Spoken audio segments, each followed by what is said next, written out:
Dear students, अस्सलाम वालेकुम। First year physics 8 lecture हमारे हो चुके हैं। 9 लेक्चर आज हमने स्टार्ट करना है, लेकिन 8वें लेक्चर में हमने जो assessment of total uncertainty in the measurement के 5 रूल पढ़े थे। तो 5 रूल मैंने आपको डिटेल से बताए थे, थोड़ा 2 लेक्चर में डिवाइड हो गए थे। पहले लेक्चर में हमने 2 रूल पढ़े थे और दूसरे लेक्चर यानी नंबर 1 के अंदर हमने बाकी 3 रूल पढ़े थे। तो ये हमारा कंप्लीट हो गया था। आज हम इस चैप्टर के आखिरी टॉपिक की तरफ जाते हैं। टॉपिक का नाम है, लिख दिया है पहले से ही, dimension of physical quantities.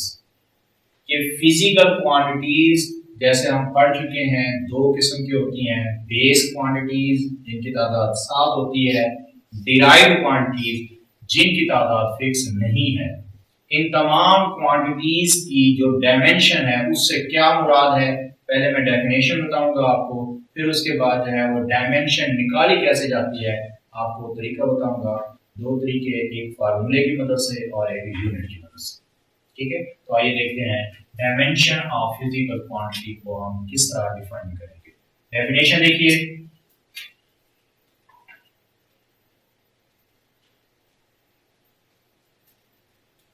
dimension of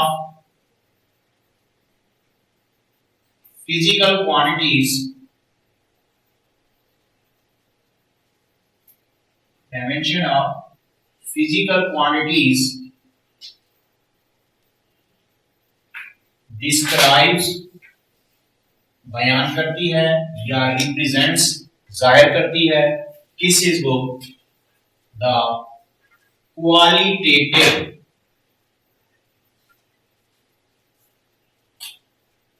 nature. 2 किस्म की टर्म, क्वालिटी और क्वांटिटी।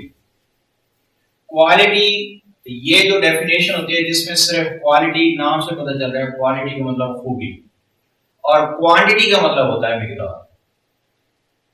तो यहाँ पे जो डायमेंशन है ये हमें कौन सी नौइयत बताएंगी, कौन सी नेचर बताएंगी फिजिकल क्वांटिटी की, क्वांटिटेटिव नहीं, क्वालिटेटिव। ये मैं बाद में एग्जांपल भी देता हूं आपको। क्वालिटेटिव नेचर किसकी, ऑफ फिजिकल क्वांटिटीज।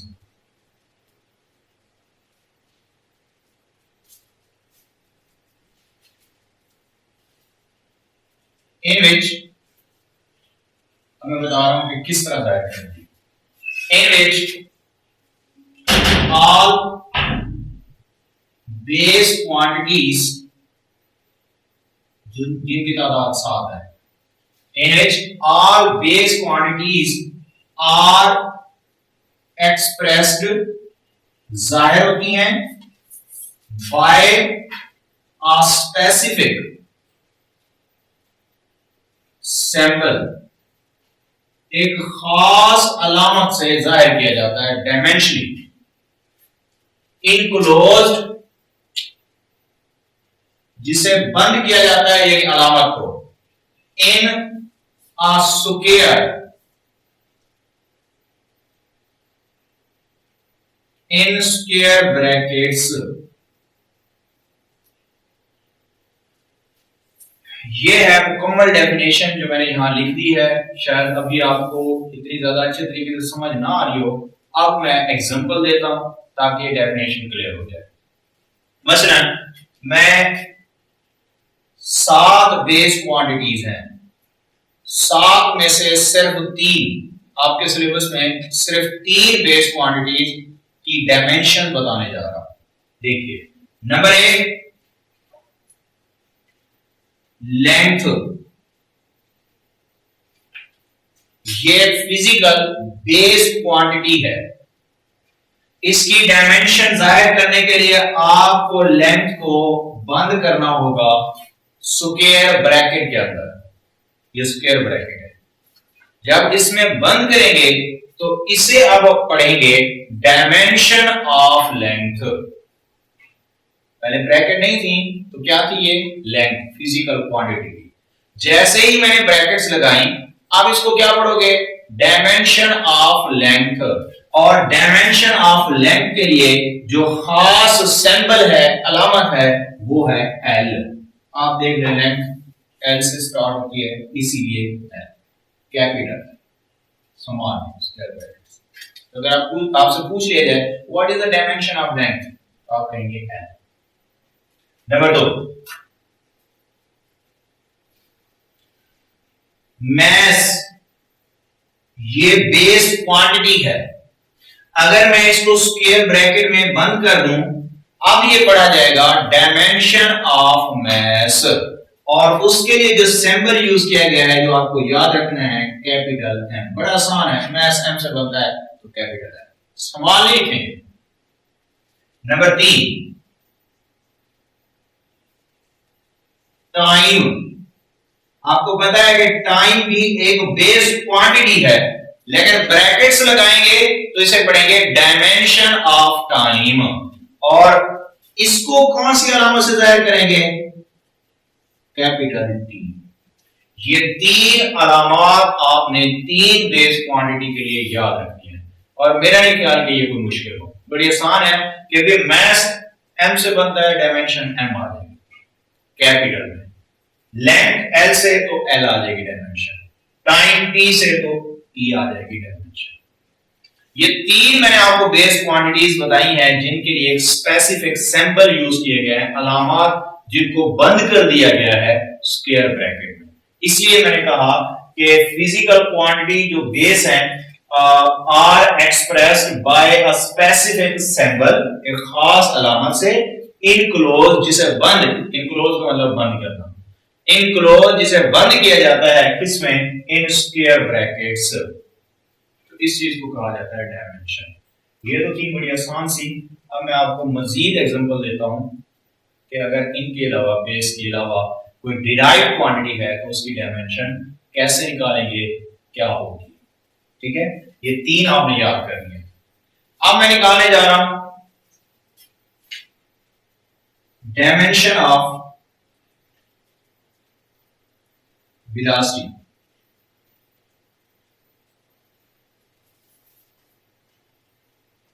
किसकी डायमेंशन निकालने जा रहा हूं, वेलोसिटी। वैसे आगे चल के जब हम ये वेलोसिटी के बारे में पढ़ेंगे तो वहां डायमेंशन बताऊंगा मैं आपको कि क्या होती है, वो आपको याद हो जाएगी। आज मैं आपको तरीका बता रहा हूं कि डायमेंशन निकाली कैसे जाती है, फार्मूले की मदद से। तो वेलोसिटी की डायमेंशन निकालने को मुझे वेलोसिटी का फार्मूला है, आप सोचें क्या होता है फार्मूला। वैसे थर्ड चैप्टर में पढ़ेंगे, वेलोसिटी का फार्मूला होता है डिस्प्लेसमेंट बटे टाइम, सबको पता होगा, v is equal to d over t। ये तो है फार्मूला। मुझे निकालनी है डायमेंशन। डायमेंशन के लिए मुझे क्या इस्तेमाल करनी है, ब्रैकेट्स। चले ब्रैकेट्स लगाते हैं। आप देखें, आप लिखेंगे, देखें जैसे ही मैंने v पे ब्रैकेट लगाई, अब इसको क्या पढ़ेंगे, अब इसको वेलोसिटी नहीं पढ़ेंगे, अब इसको पढ़ेंगे dimension of velocity is equal to dimension of displacement बटे डायमेंशन ऑफ, जो फार्मूला है उसमें ब्रैकेट्स लगाते जाए अलग अलग। हाँ जी, पुट करें आप डायमेंशन। वेलोसिटी की डायमेंशन तो निकालनी है, छोड़ दें डिस्प्लेसमेंट की डायमेंशन। भाई डिस्प्लेसमेंट क्या होता है, डिस्प्लेसमेंट एक्चुअली लंबाई होती है, फासला होता है, फासला यानी लंबाई होती है। तो डिस्प्लेसमेंट एक बेस क्वांटिटी है। कौन सी वाली बेस क्वांटिटी है, तीनों में से बताएं, मैस होगी, टाइम होगी या लेंथ, तो कौन सी होगी, लेंथ। तो इसीलिए डिस्प्लेसमेंट के लिए डायमेंशन क्या आ गई, एल, और नीचे क्या है, टाइम, टाइम के लिए क्या आ गई, कैपिटल टी। अब जब इस टी को ऊपर ले आएंगे तो ये बन जाएगा एल टी इनवर्स। लो भाई, वेलोसिटी की डायमेंशन क्या निकल आई, एल टी इनवर्स। ये तो है फार्मूले की मदद से डायमेंशन निकालना। यूनिट की मदद से अगर निकालना हो तो वेलोसिटी का यूनिट मैं हिंट दे रहा हूं, वेलोसिटी का यूनिट क्या होता है, मीटर पर सेकंड। यहां से निकाल सकते हैं कि भाई मीटर तो लेंथ का यूनिट है, तो लेंथ के लिए डायमेंशन क्या है, एल।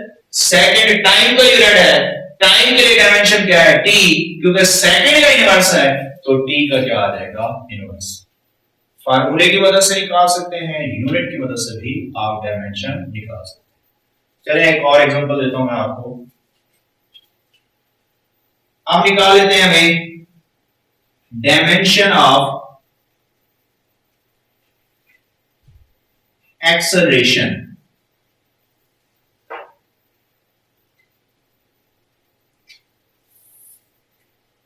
ठीक है भाई, हाँ जी, कैसे निकालेंगे? फार्मूले की मदद से। क्या फार्मूला है एक्सेलरेशन का? ए बराबर है चेंज इन वेलोसिटी बटे time, delta we over delta T. हाँ जी, यहां आ जाएगा ए की डायमेंशन यानी एक्सेलरेशन की dimension is equal to change in velocity की डायमेंशन बटे टाइम की डायमेंशन। अब देखें, पुट करनी है डायमेंशंस। ये चेंज इन वेलोसिटी है, कौन सी क्वांटिटी है? वेलोसिटी। वेलोसिटी की डायमेंशन मैं पहले निकाल चुका हूं, क्या आई थी? L T inverse. क्या आई थी? L T inverse. तो इसीलिए चेंज इन वेलोसिटी, आप परेशान नहीं होना कि यहां तो चेंज आ रहा है, भाई चेंज आएगा, बनेगी तो वेलोसिटी ही। तो वेलोसिटी की डायमेंशन क्या होती है? L T inverse. स्पीड या वेलोसिटी की सेम होती है। हाँ जी, तो वेलोसिटी की डायमेंशन हो गई एल टी इनवर्स बटे टाइम की डायमेंशन क्या है? टी। अब ये वाला टी जब ऊपर जाएगा क्या बन जाएगा? L T inverse square. ये टी ऊपर जाएगा, इनवर्स पहले इनवर्स है, इनवर्स स्क्वायर बन जाएगा। अब अगर यूनिट से निकालनी हो तो यूनिट आपको पता है एक्सेलरेशन का यूनिट है मीटर पर सेकंड स्क्वायर होता है।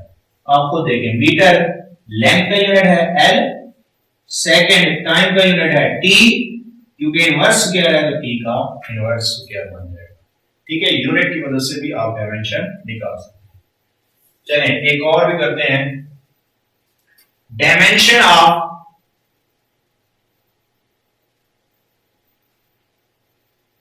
फोर्स। किसकी डायमेंशन भाई? फोर्स की। हाँ जी, फोर्स का फार्मूला क्या है? फोर्स का फार्मूला न्यूटन के दूसरे कानून के मुताबिक ma होता है। F बराबर है ma। अप्लाई कर रहा हूं डायमेंशन निकालने के लिए। F की dimension is equal to m की डायमेंशन इनटू a की डायमेंशन। पुट करें, F की डायमेंशन निकालनी है, m की डायमेंशन यानी मास है तो कैपिटल M आ जाएगा, स्मॉल नहीं कैपिटल आएगा, बार बार कह रहा हूं। एक्सेलरेशन की डायमेंशन जो है वो अभी अभी निकाली, एल टी इनवर्स स्क्वायर। तो फाइनल रिजल्ट क्या निकलेगा? F की डायमेंशन बराबर होती है m L T inverse square. इकट्ठा कर लेंगे इनको। ये है भाई फोर्स की डायमेंशन। ठीक हो गया? तो कितनी निकाली हमने? 1 2 3 4 5 6। 6 मैंने आपको बना दिया। एक और भी कर रहा हूं मैं, 7वीं, वो है डायमेंशन ऑफ वर्क।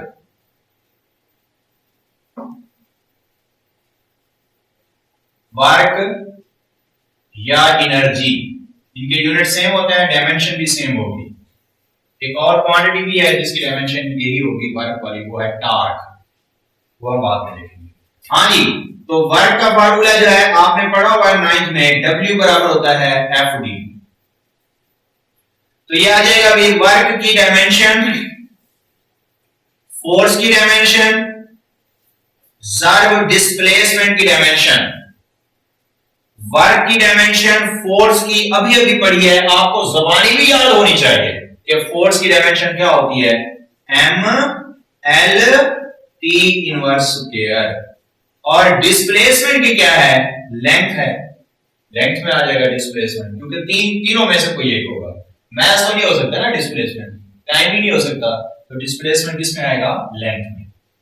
हाँ जी, वर्क की डायमेंशन बराबर आ जाएगी, इकट्ठा करेंगे, एल एल से मल्टीप्लाई होगा, ये बन जाएगा m l square t inverse square. ये है किसकी डायमेंशन? वर्क की। अब जो मैंने डायमेंशन आपको निकाल के दी हैं, एक तो आपको तरीका आना चाहिए कि कैसे डायमेंशन निकालनी है, फार्मूले की मदद से मैंने समझा दिया आपको। इसके अलावा आपको ज़बानी याद होनी चाहिए। मास की डायमेंशन m, लेंथ की डायमेंशन l, टाइम की डायमेंशन t, v की डायमेंशन वेलोसिटी की डायमेंशन lt इनवर्स, एक्सेलरेशन की dimension lt inverse square. Force की dimension ml t inverse square, work की dimension ml square t inverse square. ये जुबानी याद हो। इसका फायदा क्या होगा? इसका फायदा ये होगा, एक तो आपके ऑब्जेक्टिव अगर आ जाए इनमें से वो आप कर लेंगे। इसके अलावा फायदा ये होगा कि अगर आपको कोई भी फिजिकल क्वांटिटी दे दी जाए, कोई भी फिजिकल क्वांटिटी, और साथ फार्मूला आपको पता हो या वो दे दे, तो यकीन माने आप किसी भी फिजिकल क्वांटिटी की डायमेंशन आप निकाल सकते हैं खुद से, आपको परेशानी नहीं होगी। ठीक है? कब? जब आपको ये जुबान याद नहीं। 6-7 हैं ये हो सकती हैं, पहली 3 तो बिल्कुल आसान है, बाकी जो मैंने ड्राइव की है इनको जुबानी आपको याद रखना। ठीक है? ओके, अब आ जाते हैं टॉपिक के अगले हिस्से की तरफ कि जो डायमेंशन ऑफ फिजिकल क्वांटिटी है, जब इनको हम एनालाइज करेंगे तो इसके क्या फायदे मिलेंगे हमें, इसके इस्तेमाल कहां होंगे, इससे क्या फायदा ले सकते हैं। तो भाई डायमेंशनल एनालिसिस जो है इसके यूजेस 2 बताए गए हैं यहाँ पे। एक तो प्रिंसिपल ऑफ होमोजेनिटी में मैं अभी डिफाइन करता हूं क्या होती है, एग्जांपल भी दूंगा, और दूसरा इसका इस्तेमाल है डायमेंशन का पॉसिबल फार्मूला को डिराइव करना। ये एग्जांपल है आपकी किताब में, वो भी मैं आपको समझा देता हूं, उससे रिलेटेड भी न्यूमेरिकल। चलिए, प्रिंसिपल ऑफ होमोजेनिटी क्या है डिफाइन करते हैं। अब क्योंकि ये असूल है, असूल हो, थ्योरम हो, लॉ हो, इनकी डेफिनेशन नहीं होती, इनकी स्टेटमेंट होती है, इनका बयान होता है, तो इसलिए मैं स्टेटमेंट लिखने जा रहा हूं। स्टेटमेंट क्या है? To check the correctness,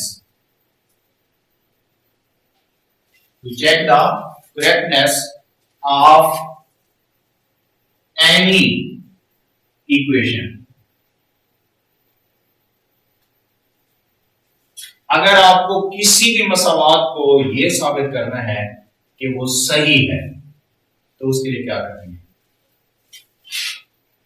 We have to show, उसके लिए आपको क्या करना होगा? दिखाना होगा। क्या?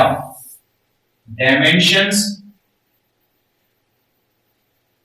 ऑफ बोथ साइड्स, कि दोनों साइडों की जो डायमेंशन है, दोनों साइड से पूरा लेफ्ट और राइट साइड, और सेम, कि वो क्या है? सेम है। इसे कहा जाता है प्रिंसिपल ऑफ होमोजेनिटी। आइए मैं आपको एक एग्जांपल देता हूं। एग्जांपल ये है, एक इक्वेशन लिख रहा हूं, s बराबर है हाफ at²। और एग्जांपल मिसाल है, मैंने पूरी नहीं लिखी, आपको याद होगा सेकंड इक्वेशन ऑफ मोशन, हरकत की दूसरी मसावात, s बराबर होता है vit जमा 1/2 at का स्क्वायर। मैंने उसका कुछ हिस्सा लिखा है, s बराबर है हाफ at²। मुझे साबित करना है कि ये मसावात दुरुस्त है या नहीं है। किसकी मदद से? डायमेंशन की मदद से। डायमेंशन की मदद से इसको मैंने एनालाइज करना है कि ये इक्वेशन सही है या नहीं है। तो उसके लिए मुझे क्या करना होगा? मुझे लेफ्ट साइड और राइट साइड की डायमेंशन निकालनी होगी। अगर दोनों साइड पे बराबर आ जाती है, समझे ये इक्वेशन ठीक है। चलिए निकालते हैं। क्या लिखेंगे? s की डायमेंशन इज इक्वल टू 1/2, तो कांस्टेंट वैल्यू इसकी कोई डायमेंशन नहीं होगी, छोड़ रहा हूं इसको। a की डायमेंशन, t के स्क्वायर की डायमेंशन, पुट करें। s फासला है, फासले की डायमेंशन क्या होती है? l, लेंथ में आ जाएगा ना फासला, डिस्प्लेसमेंट। आगे क्या है? एक्सेलरेशन, एक्सेलरेशन की डायमेंशन अभी बताइए आपको, एल टी इनवर्स स्क्वायर। उसके बाद क्या आ रहा है? टाइम, टाइम की डायमेंशन क्या है? कैपिटल टी, और स्क्वायर आ रहा है तो आप स्क्वायर लिखेंगे। ठीक हो गया? तो इधर आ जाएगा L is equal to L T inverse square और साथ टी स्क्वायर। अब ये इनवर्स स्क्वायर, ये टी स्क्वायर, ये बन जाएगा एल टी रेज़ पावर 0। किसी भी चीज की पावर 0 आ जाए आपको पता है वो 1 होता है, तो बाकी क्या बचा है। आप देखें लेफ्ट साइड पे डायमेंशन क्या थी L, राइट साइड पे डायमेंशन क्या है L, तो लेफ्ट और राइट साइड दोनों पे डायमेंशन सेम है, तो साबित हुआ कि ये इक्वेशन करेक्ट है, डायमेंशनली ये इक्वेशन करेक्ट है। समझ आ गई बात। और भी एग्जांपल है वो फिर एक्सरसाइज के अंदर जाके हम देंगे, जो न्यूमेरिकल भी सॉल्व हो जाएंगे, या इस लेक्चर के एंड में मैं आपके जिम्मे लगाता हूँ कि आप मुझे साबित करके दें, या जो न्यूमेरिकल दिए हुए हैं कि वो डायमेंशनली प्रिंसिपल ऑफ होमोजेनिटी के मुताबिक वो करेक्ट है। दूसरी चीज जो इसका इस्तेमाल है उसकी तरफ चलते हैं कि हम डायमेंशनल एनालिसिस से पॉसिबल फार्मूला बना सकते हैं। हम ये चेक कर सकते हैं कि कौन सी क्वांटिटी किन किन क्वांटिटी पे सिचुएशन में डिपेंड कर सकती है। तो आइए देखते हैं इसकी एग्जांपल। उसने लिखा हुआ है, बल्कि आपको ऐसा करें किताबें खोले जरा, आप चले जाएं पेज 17 पे। 17 पेज पे जब आप जाएं तो इसमें देखें एग्जांपल 1.5, ठीक है, ये काफी बड़ी एग्जांपल है, इसको जरा देखें एग्जांपल 1.5। हाँ, अब देखिए इसमें लिखा हुआ है derive a relation for time period. किसका फार्मूला डिराइव करना है? टाइम पीरियड का, of a simple pendulum using dimensional analysis the various possible factor on which time period t may depend upon number A length of pendulum, mass of bob, angle theta which the thread makes with vertical or acceleration due to gravity। भाई ये example है कि time period का formula बनाओ, और उसने कहा हुआ है हो सकता है कि टाइम पीरियड का इनसार ये 4 पॉइंट लिखे हुए इन पे हो सकता है। आप सुने इस तरह के एग्जांपल या न्यूमेरिकल आप किस तरह सॉल्व करेंगे, जरा गौर से सुनिए। याद रखें जिसका फार्मूला पूछा और साथ ये बताया कि ये चीज इन चीजों पे डिपेंड कर सकती है, तो उसके लिए आप पहला पॉइंट क्या बनाएंगे? देखिए किसका फार्मूला पूछा? टाइम पीरियड का, टी लिख दिया। अब आप लिखेंगे डायरेक्टली प्रोपोर्शनल हो सकता है, प्रोपोर्शनैलिटी के अलावा कितनी चीजें बताई यहां? 4 बताया, 3 बताया, 2 बताया, जितनी भी बताया। अब मुझे जरा बताएं कौन कौन सी बताई है। नंबर 1 लेंथ, चले लेंथ लिखिए, अपनी तरफ से लेंथ की पावर लिख लें 1, ये बाद में मालूम करेंगे। नंबर 2 दूसरा क्या बताया उसने? मैथ, चले m लिख लें, m की पावर b कर लें अपनी तरफ से। उसके बाद क्या बताया? थीटा, लिखो थीटा, इसकी पावर क्या कर लो? c। उसके बाद क्या बताया? Acceleration due to gravity g, इसकी पावर क्या कर लो? d। फिर से सुने, जब आप फार्मूला डायमेंशन की मदद से डिराइव करना चाह रहे हैं तो आपको क्या करना होगा? सबसे पहले जिसका फार्मूला पूछा वो लिख के, प्रोपोर्शनैलिटी के अलावा लिख के, आगे जितनी वैल्यूज बताई हैं उसने, 4 यहां बताई हैं, उनकी खुद से पावर बनाते जाएं। ठीक है, वैसे ही मैंने किया है, लिख लिया यहां पे। अगला स्टेप, अगले स्टेप में ये अलामत खत्म करनी है। पता है कि ये अलामत जब खत्म होती है इसकी जगह 2 चीजें आती हैं, इक्वल का साइन और constant of proportionality.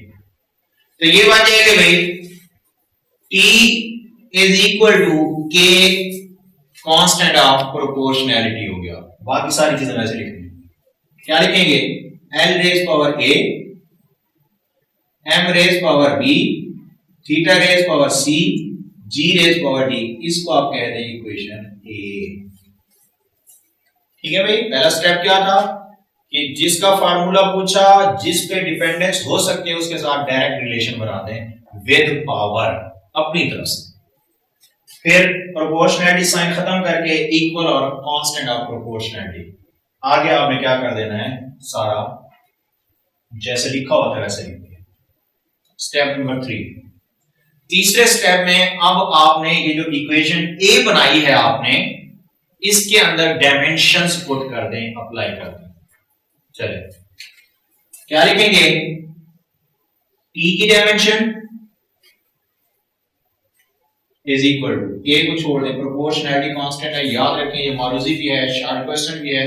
Dimensional analysis से आपको कांस्टेंट ऑफ प्रोपोर्शनैलिटी का पता नहीं चलता, हमें नहीं पता के क्या है, के को छोड़ दो, बाकी बचा लेंथ की डायमेंशन की पावर ए, उसके बाद क्या है मास की डायमेंशन की पावर बी, उसके बाद क्या है थीटा की डायमेंशन की पावर सी, उसके बाद क्या है जी की पावर की डायमेंशन डी। ठीक हो गया। उससे अगला स्टेप क्या होना चाहिए, डायमेंशंस पुट कर दें, अप्लाई करके अब पुट कर दें, बस ना। टाइम की डायमेंशन टी लिखी हुई है, ठीक है। उसके बाद के वैसे ही आ गया। लेंथ की डायमेंशन होती है कैपिटल एल, पावर क्या हो जाएगी ए। उसके बाद मास की डायमेंशन सॉरी कैपिटल एम और पावर क्या लिखी हुई है बी। उसके बाद थीटा की डायमेंशन, आपको मैंने थीटा का फार्मूला बताया था, थीटा बराबर है एस वाला। अब इसका यूनिट भी मीटर है, इसका यूनिट भी मीटर, ये कट जाएगा, इसलिए इसकी कोई डायमेंशन नहीं है, नो डायमेंशन, इसकी कोई डायमेंशन ही नहीं बनती, क्योंकि इसकी डायमेंशन एल और इसकी डायमेंशन एल, एल से कट जाएगा, तो ये डायमेंशन लेस क्वांटिटी है। उसके बाद है थीटा, थीटा की डायमेंशन आप 1 लिखें या आप चाहें तो एल नॉट लिख सकते हैं। एल नॉट का मतलब भी 1 ही होगा, एल नॉट या 1 या डायमेंशन लेस एक ही मतलब होंगे इनके। इसकी पावर क्या आ जाएगी भाई सी। आगे जी एक्सेलरेशन ड्यू टू ग्रेविटी, ये तो एक्सेलरेशन है, ये देखें एक्सेलरेशन की मैंने डायमेंशन निकाली थी, इसलिए मैंने कहा जुबान याद कर लें, क्या थी एल टी इनवर्स स्क्वायर, लिखो एल टी इनवर्स स्क्वायर की पावर डी। हाँ जी, तो मैंने हर वैल्यू की डायमेंशन पुट कर दिया है। अब मैंने इसको सिंपलीफाई करना है, मुख्तसर करना है, जैसे होता है तरीका मुख्तसर करने का। आइए देखते हैं कैसे करेंगे। यहां पे देखिए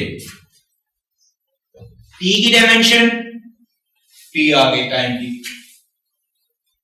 के कांस्टेंट है, इसको मैंने कहा छोड़ दे, इसको तो वैसे नहीं पता चल रहा। अब मैंने इकट्ठे करना है, ये देखिएगा गौर से, इस राइट साइड पे जो लेंथ है ना, इधर पावर आ रही है ए,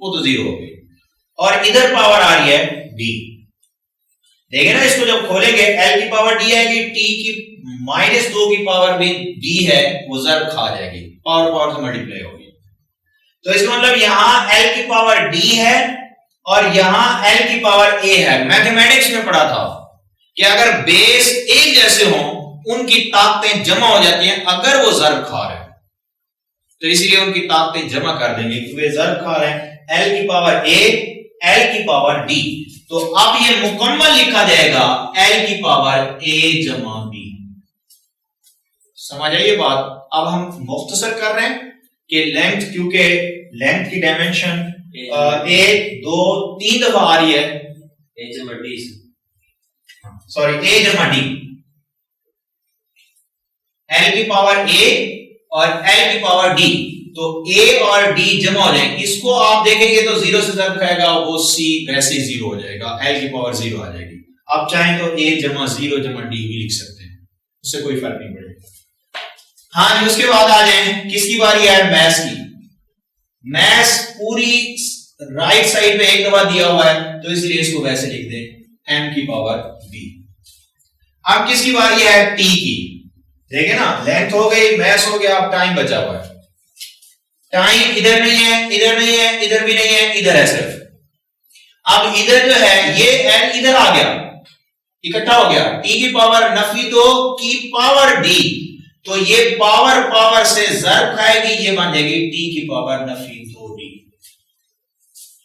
इसको आप कह दें इक्वेशन नंबर 1। फिर से देखें कि जब आपने इक्वेशन ए बनाई थी फिर आपने डायमेंशन अप्लाई कर दी, डायमेंशन अप्लाई करने के बाद डायमेंशन पुट कर दी हर वैल्यू की जो आपको पहले से ही पता होगी। पुट करने के बाद मैंने उनको मुख्तसर किया है कि अगर एल लेंथ की डायमेंशन एक साइड पे ज्यादा दफा आ रही है तो उनको इकट्ठा करना है। तरीकाकार क्या होता है कि जो पावर्स हैं वो ऐड होती जाएंगी, तो वैसा ही किया मैंने, ये आ गया आपके पास। अब आप क्या करेंगे, आखिरी 1-2 स्टेप बच गए। अब आप कहेंगे comparing dimensions on both sides, दोनों साइड पे डायमेंशंस को क्या करना है, कंपेयर करना है। Comparing dimension of each base quantity on both sides.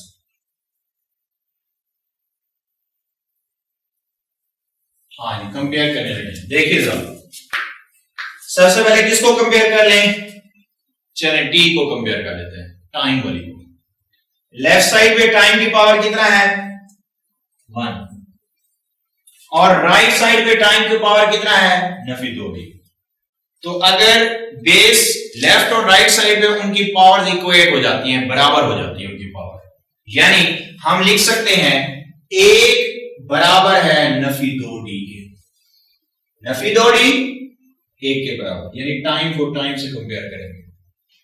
यहां से डी निकल आएगा, डी बराबर आ जाएगा नफी 1/2। लो भी 1 कीमत निकल आए। अब किसको कंपेयर करूं मैं, लेंथ को कर लेता हूं मैं। टाइम कंपेयर हो गया, लेंथ को करेंगे। अब लेफ्ट साइड पे लेंथ नहीं है, अगर नहीं है इसका मतलब यह है कि लेफ्ट साइड पे L की पावर 0 है, ठीक है। अगर ना भी लिखे तो आप याद रखें जो चीज है ही नहीं उसको आप 0 लिखो, इज इक्वल टू।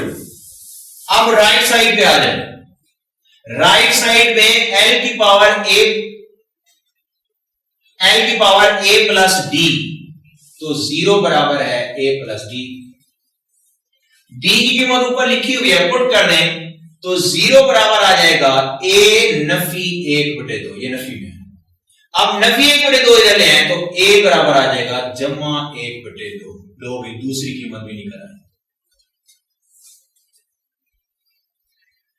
उसके बाद अब टाइम को कंपेयर करना है हमने, टाइम सॉरी कंपेयर हो चुका है, मैस को कंपेयर करना है हमने। तो यहां मैस की पावर D है और इधर मैस है ही नहीं, तो कैसे लिखेंगे फिर, 0 बराबर है B के, या B बराबर है 0। लो भाई तीसरी कीमत भी निकल आए, A, B और D। C नहीं है तो C की कीमत भी आप क्या पुट कर देंगे, 0 पुट कर देंगे, क्योंकि C जो है वो ऊपर ही 0 हो गया था, 0 से मल्टीप्लाई होके वो 0 हो गया था। तो इस तरह आपने वो जो अपनी तरफ से फर्ज की थी पावर्स, वो सारी उनकी वैल्यूज मिल चुकी हैं। अब जाके उस फार्मूले में, उस इक्वेशन में पुट कर दें, यानी इक्वेशन ए में पुट कर दें। ये देखिए, इसमें देखिए क्या बनेगा रिजल्ट। ये मैं ब्लू कलर से लिख रहा हूं यहां पे, T बराबर आ जाएगा इक्वेशन A प्लस T बराबर आ जाएगा K L की पावर A। हाँ जी, A की कीमत क्या निकली है, 1/2, तो आप 1/2। आगे लिखा हुआ है M की पावर B, B की कीमत क्या निकली है, 0। आगे है थीटा की पावर C की कीमत जो है वो मैंने कहा क्या लिख लेनी आपने, 0, थीटा की पावर भी 0। आगे लिखा हुआ है G की पावर D की कीमत क्या निकली है, नफी 1/2, तो G की कीमत नफी 1/2। तो ये बन जाएगा फार्मूला, T बराबर है K L की पावर 1/2, ये 1 हो जाएगा, ये 1 हो जाएगा, और G की पावर नफी 1/2। ये नफी वाला नीचे ले आए, जमा का हो जाएगा L की पावर 1/2 बटे G की पावर 1/2। 1/2 पावर को जजर कहा जाता है, स्क्वायर रूट कहा जाता है। तो आप इसको लिख सकते हैं T K L का जजर बट्टे G का जजर। तो इसको एक ही जजर में लेके आ सकते हैं। T बराबर है K L over G under root. ये है भी फाइनल फार्मूला टाइम पीरियड का, जिससे ये पता चला कि टाइम पीरियड 4 में से सिर्फ 2 क्वांटिटी पे डिपेंड कर रहा है, that are length and value of G। K की कीमत जो है, मैंने पहले कहा कि डायमेंशन एनालिसिस से हमें पता नहीं चलता कि K क्या है। ठीक है, ये था आज का हमारा लेक्चर। मेरे ख्याल में शायद यहाँ पे आपको कंफ्यूजन हो, डिराइव पॉसिबल फार्मूला एक दफा फिर से देख लें कि ये किस तरह आपने ड्राइव करना है। ये फार्मूला ड्राइव करने के लिए उसने आपको स्टेटमेंट में बताया होगा, फलां का फार्मूला ड्राइव करें और ये इन चीजों पे डिपेंड कर सकता है। तो आपने करना है क्या है, जिसका फार्मूला ड्राइव करना है उसको लिख के प्रोपोर्शनैलिटी बना लें उन सारी चीजों के साथ जो उसने बताई है। पावर खुद से आप ड्रॉ करते जाएं। तो L की पावर A कर दी हमने, M की पावर B, थीटा की पावर C, G की पावर D। अब प्रोपोर्शनैलिटी की अलामत खत्म करें, इक्वल और कांस्टेंट ऑफ प्रोपोर्शनैलिटी आएगा, बाकी सारा वैसे इक्वेशन A बना दिया। अब हमारा मकसद है कि A, B, C, D की कीमतें निकालना डायमेंशन की मदद से। तो उसके लिए हमने दोनों साइड पे डायमेंशन अप्लाई कर दी, यहां भी अप्लाई की, इधर भी अप्लाई की। डायमेंशन अप्लाई करने के बाद डायमेंशन पुट कर दी, पुट करने के बाद फिर उनको मुख्तसर किया, मुख्तसर करने के बाद फिर हम आ गए कंपैरिजन पे। जब कंपैरिजन किया तो आपको सारी कीमतें मिल जाएंगी A, B, C और D। कंपैरिजन कैसे करना होता है, टाइम को टाइम से, लेंथ को लेंथ से और मैथ को मैथ से। जो साइड पे लेफ्ट या राइट साइड पे जो चीज ना हो वहां आपने 0 पुट करना है। ठीक है, थैंक यू। ये था आज का हमारा लेक्चर जिसमें हमने डायमेंशंस के बारे में कंप्लीट करा है। मैं फिर से कहता हूं कि ये डायमेंशन आप जुबान याद कर लें। 3 ये हो गई, dimension of velocity, acceleration, force और वर्क। इससे बड़ी आसानी होगी। कल मैं आपको इंशाल्लाह असाइनमेंट दूंगा डायमेंशन के हवाले से, ताकि आप इसको अच्छे तरीके से आज समझ लें। कल फिर आपको असाइनमेंट दूंगा। थैंक यू, खुदा हाफिज़।